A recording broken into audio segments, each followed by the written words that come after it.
Welcome to the HCI family of podcasts. We're your source for personal, professional, and organizational growth and development.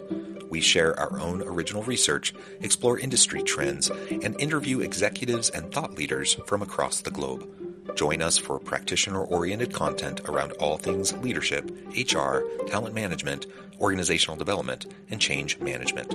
Maximize your personal and organizational potential with the HCI family of podcasts.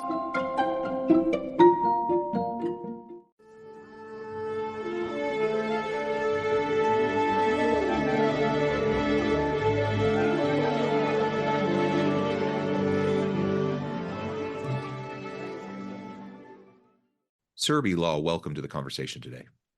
Thanks for having me, John. It's a pleasure to be with you. You're joining us from New York. I'm south of Salt Lake City in Utah. And today we're going to be talking about building intentional community in hybrid work settings. Now, community is important in any workplace, but it can be extra challenging when you have remote workers or hybrid workers. And in some cases, I think it's even more challenging in a hybrid environment than in a fully remote environment because you're juggling people who are there in person and people who aren't and back and forth. It just really can be challenging. And if we believe that belonging matters and that community matters, then we should have strategy around it. And we should be intentional about creating that kind of a culture and an environment so that everyone can thrive and bring their whole selves to work and do their best work while they're either in person or working remotely. As we get started, I wanted to share Surabhi's bio with everybody. Surabhi Lal is in the business of creating a better future of work, whether it be remote, hybrid, or in person. A boundary-spanning leader, she is a facilitator, professor, and storyteller who creates spaces where people feel seen and builds workplace communities where people want to go to work. Using empathy and strategy, she guides leaders in creating cultures grounded in inclusion, belonging, and learning. She has coached thousands of job seekers, entrepreneurs, and organizations to help them create a better future of work. Now, I could go on, but I'm going to pause there, and I want to give you a chance to highlight anything from your background, your personal context, before we dive on into the conversation. Yeah, thanks, John. I really think that from my time talking with job seekers, I saw so many career tiers, and I think we can do better, right? Societally, we can do better to create less career tiers. And we do that by creating cultures and communities at work where people feel like they belong, where they feel like they're doing good work.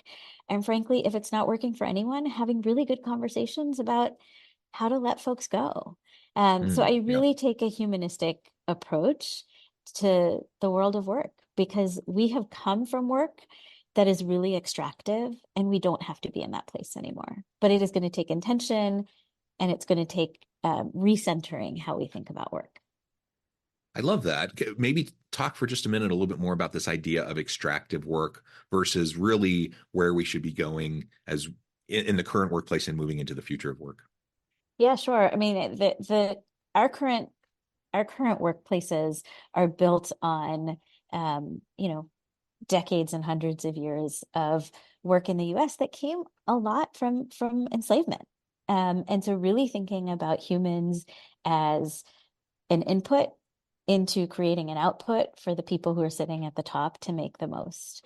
And I think we're in a different space. That may have worked, and I would say probably didn't work for a lot of people. Yeah. But now we're in a place where people have a lot more agency, there's more freedom, and we still have vestiges of this old kind of sense of work. So command and control leadership, for example, comes from that. And now we think about leadership as coaching. We think about leadership more in an education sort of space. We think about how does everybody feel like they fit and belong and create together. We have self-managed teams. We don't have people. I have not met somebody who says, I want to work for a micromanager. So in that sense, things have shifted. And as we are moving into a space where we are going to rely on technology more and more, we actually have to rely on each other as humans more and more as well. Mm-hmm. Yeah. No, I think that's absolutely right. And again, I like the framing of extractive work in acknowledging how it's problematic. And just because that's how it was always done in the past doesn't mean it's how it should be done currently or in the future. And we can get to much more empowering forms and models of work today that are better for everybody. You also highlighted just a moment ago, it worked, quote unquote, worked for many, but it absolutely didn't work for a whole lot of people. And exploitation is never a winning long-term strategy, in my opinion. And so, whether we're talking about environmental exploitation or employee exploitation and extraction, et cetera, like it's problematic. There are all sorts of perhaps even intended consequences, but certainly unintended consequences that come from that. And so, taking a more holistic, healthy approach towards just our general vision of work, I think is really, really important as we move into the future. And as I teased the topic for today, I talked about how community and a culture of belonging is important in the workplace generally, but certainly for hybrid work communities, hybrid work settings. But let's start broad and then zoom in. Can you tell us a little bit more from your experience and perspective? Why is community and belonging so vital? And why, if it's so important, why are so many organizations struggling with this? Yeah, so I would say that, we talk in so many spaces about a business case and a human case, and the business case is retention, right? If you want to retain and attract your best employees, then they want to have a sense that they're there. I mean, I look at, and I'm sure you do too, look at what generations in the workplace want. And we think about Gen Z being this large force of work that's coming in, and they want a place where they feel like they as humans, as people, are going to be valued. We saw this one with millennials, less so with other generations, but I think all of us, I think there is we have a human need to belong. Yeah. And if you look at current surveys, more people are making friends at work than they are at other institutions. And so there is this sense that we have of needing to be connected to the people we work with. So the business case, I would say, is attraction and retention. So we want to attract good as an employer. You want to attract really great talent. And if you have really great talent, you want to keep them and you don't want them to go because they are experiencing a traumatic workplace. They're experiencing a lack of belonging. They're experiencing a lack of connection. They feel like they're not valued. That's going to make people go. And we see that over and over again in workplace surveys. They might, and I've heard this in my own experience. I love the work that I do day to day. I just can't be with the people anymore. And Mm-hmm, so that's mm-hmm. what causes people to go. Yeah. I think from a human case, work is a huge institution and is a huge opportunity that I find I have left every workplace I've had with a really good friend who I've kept. Right. So Mm. this is different than Gallup's "do you have a best friend at work" sort of piece, because some of those best friends at work, you leave work and they're no longer part of your life, or they're on your Right. annual greeting card list. But some of them really do become very close friends. And I've had that experience throughout my life. And I think that sense of a workplace being a place of connection and works, especially now in a hybrid and remote setting, you and I could be working together. There's no Mm-hmm. way 10 years ago that it would be easy for you and I necessarily to work together on a day-to-day basis. But because we have spaces where people are meeting like we are virtually and having this Mm-hmm. conversation virtually, there is just going to be so much more need for us to understand each other and for us to talk with each other and get to know one another. And that's how our world is working now. And that's certainly how it was working in the pandemic. And I think for employers, it opens up so much possibility to be able to hire somebody in New York or in Salt Lake City and have them work together. But we're going to have really different points of view potentially. We're going to have different day-to-day experiences. And if we added somebody who was living in a really, really rural environment, their day-to-day is going to look really different than somebody who's in an urban environment. So I think from a just how we work together and how we understand each other, that's important too.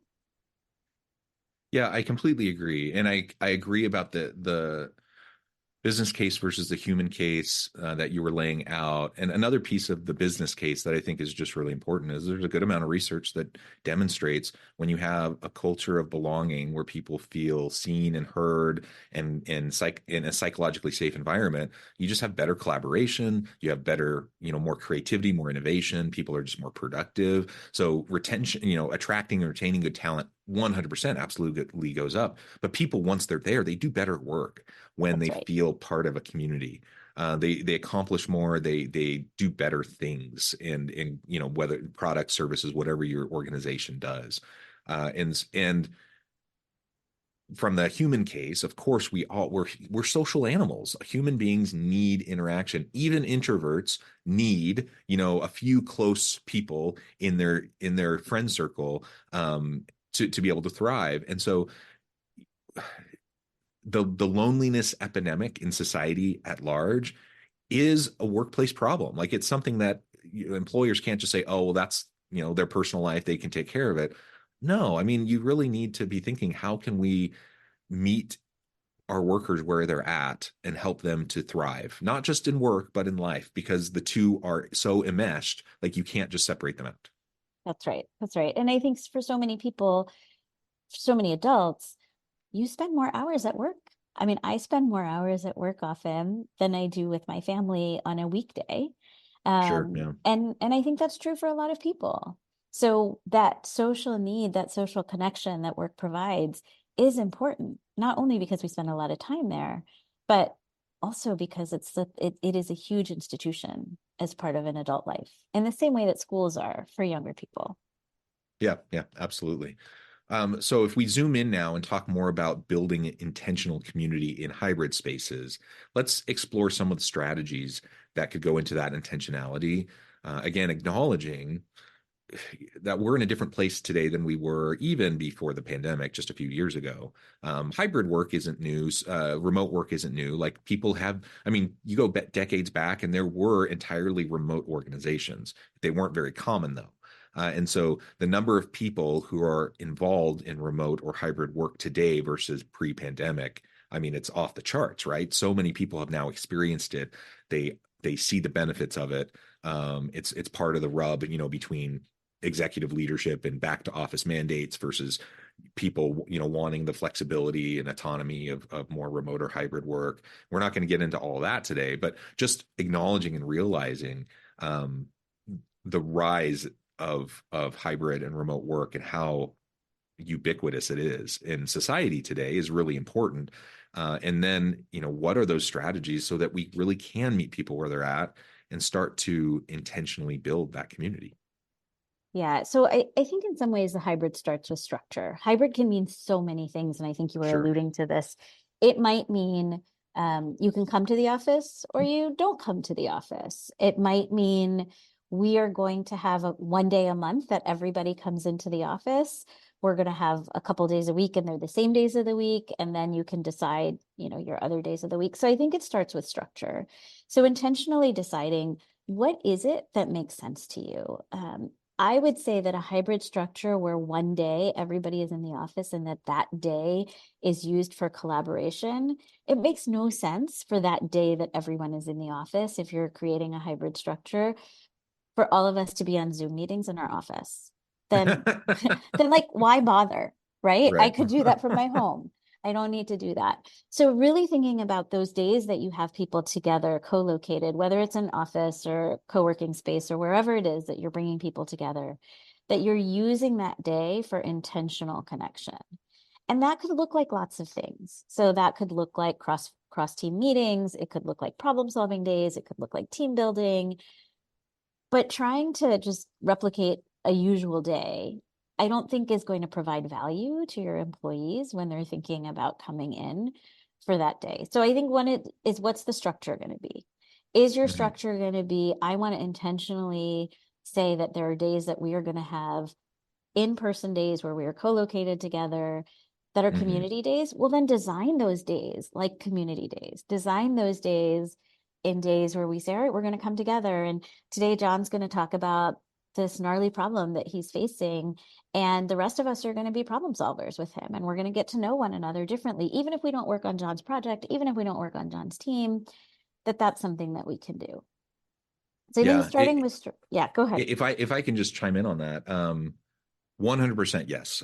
So important, and make it worthwhile. Like even those who are like really, really wanting the flexibility of remote work understand the business need around getting together in person. And so if there's a reason to get together, 100% just make that known, articulate what that reason is, and make sure that you're designing that day or those days in the office in a way that actually leverages the in-personness of being together, so that people can see that and they see the value. And if they see the value, people aren't going to grow. I mean, you might have some grumbling, but for the most part, people are going to be fine with it.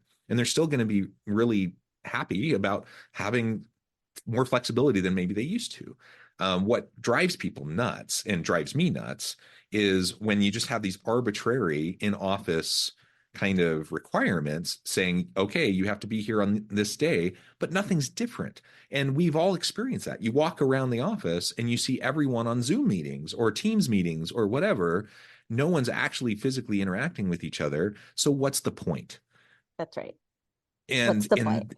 and what's the point? And that drives people nuts, especially if they have a 2 hour commute or whatever, like they have kids stuff at school that they otherwise would have the flexibility to go to or whatever. Like just make sure that it makes sense and it's not just some arbitrary thing that I think it's important that everyone's in the office 2 days a week, or whatever.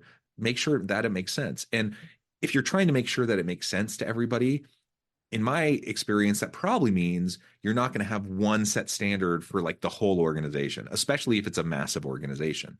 If you have thousands of employees and you just like send out this mandate that either everyone has to come back to the office or everyone has to do hybrid, where they're back in the office 2 days a week or whatever, people's jobs are so different. The different functional areas and the different roles and the different types of work design that goes into all these different jobs is so different that having a one size fits all almost never works if you're trying to communicate the why behind it. So giving different divisions and different teams the flexibility to do what makes sense for them, then you can articulate the why. You can make sure that you design those experiences in such a way that it makes sense to them, that they can see the value, and you're not going to have tons of resistance if that's the case. On the other side, though, you will, and I think you deserve it if it doesn't actually make sense.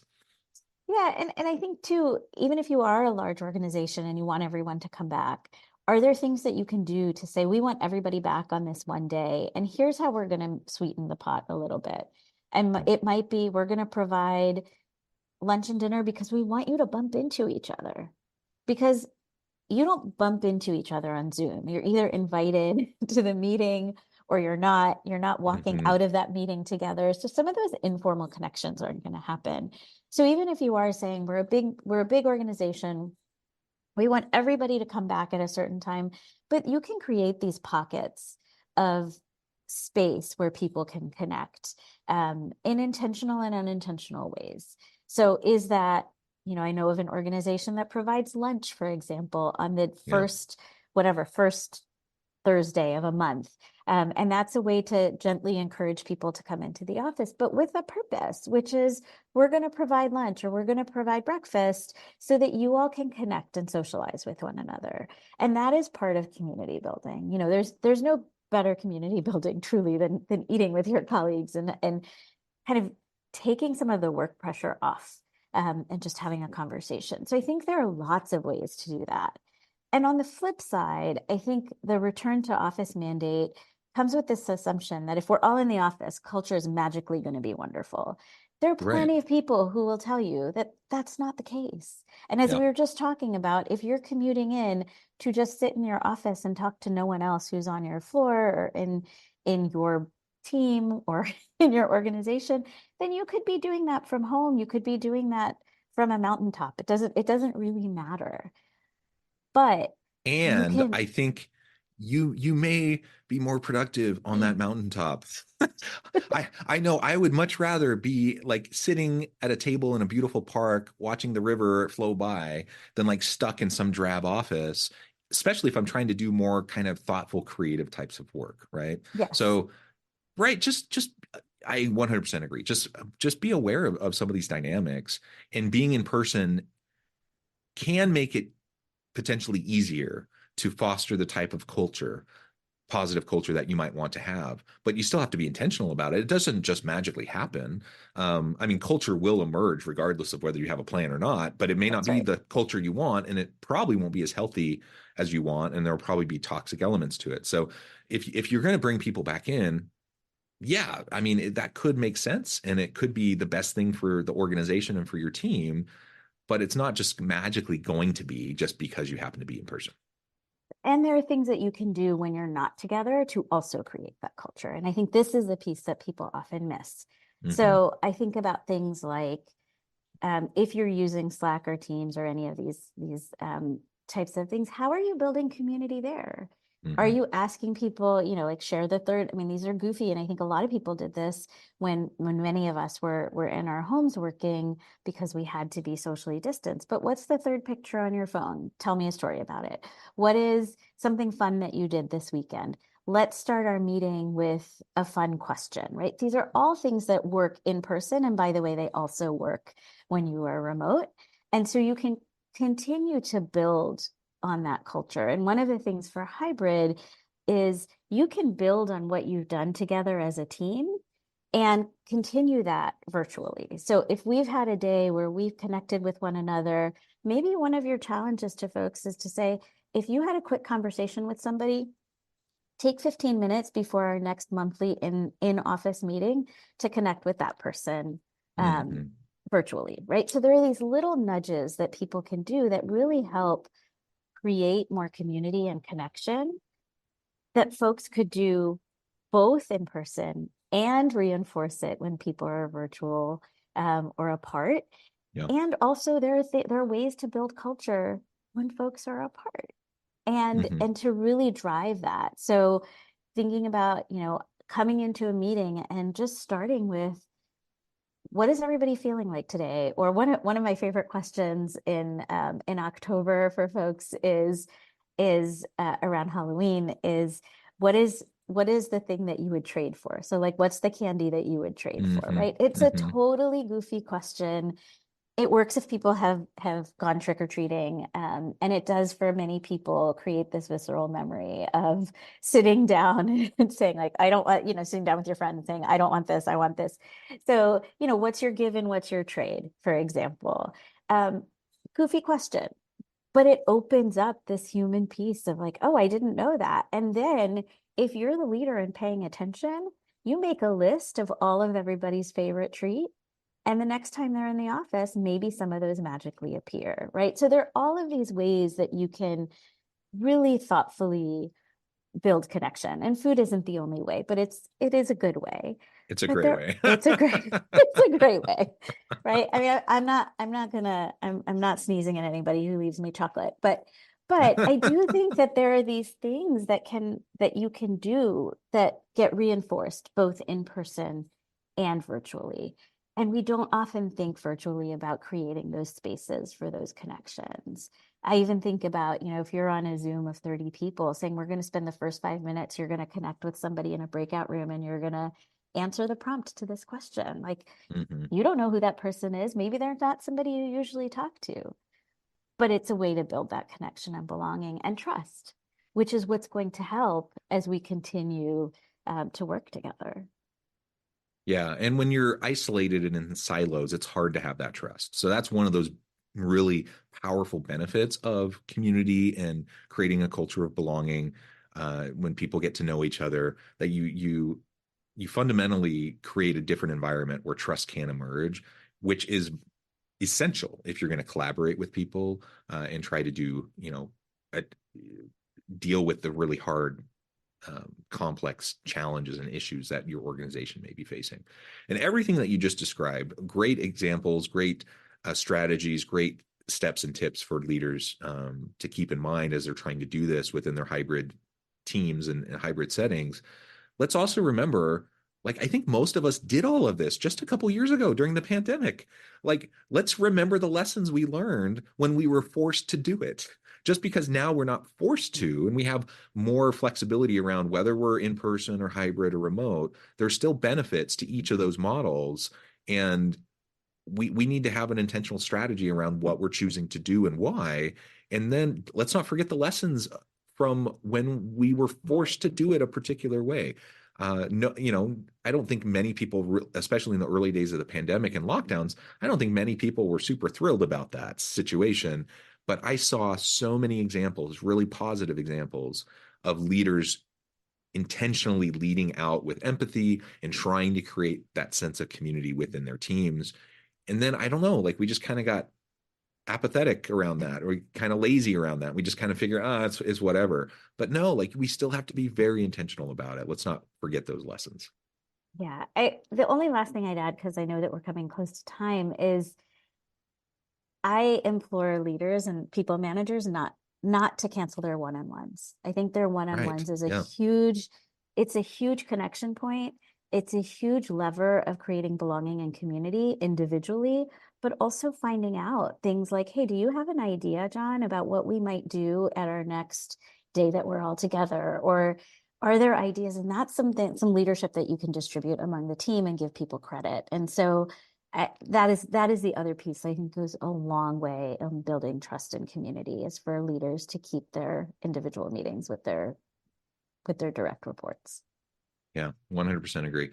Well, thank you so much. I note the time, like you said, I'm going to have to let you go. But before we wrap things up for today, I wanted to give you a chance to share with the audience how they connect with you, how they can find out more about your work, and then give us the final word on the topic for today.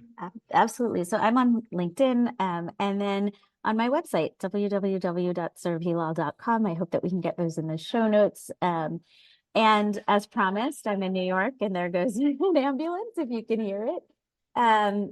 I would say the last thing is that community building, we often think about it as not having a place at work. And I would say community building is about creating a really strong and positive organizational culture within your team, within your workplace. And there's so many lessons that you can get from different parts of your life that you can bring into work. I love it. I love it. I hope we can all be more intentional about creating these cultures of belonging and communities, really anywhere we happen to be, but in the workplace, it's very, very important. Thank you so much for taking your time to be with us. I encourage the audience to reach out, get connected, find out more about how you can help them. And as always, I wanted to invite everyone to stay healthy and safe, to find meaning and purpose at work each and every day. And I hope you all have a great week.